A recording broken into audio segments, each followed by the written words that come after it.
Install Android 11 on Google Pixel 2 XL via Pixel Experience ROM. Please check the description for important notes and all the download links. First download ROM and GApps packages, then transfer the downloaded files to the phone storage, link is in the description below. Step 2. Boot your device into TWRP recovery.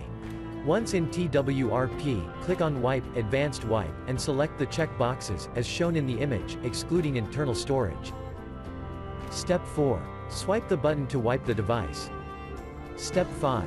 Go back to the recovery main screen, and tap on the Install button. Step 6. Navigate to the storage, and select the ROM zip file. Step 7. Finally, swipe the button on the screen, to install ROM file. Step 8. Flash the GApps zip package, in the same manner. Step 9. After GApps flashing completes, select Wipe Cache and Dalvik from bottom left side of screen, and swipe to wipe. Step 10. When the flashing process is complete, hit Reboot System. That's it, you have successfully installed the ROM on your device.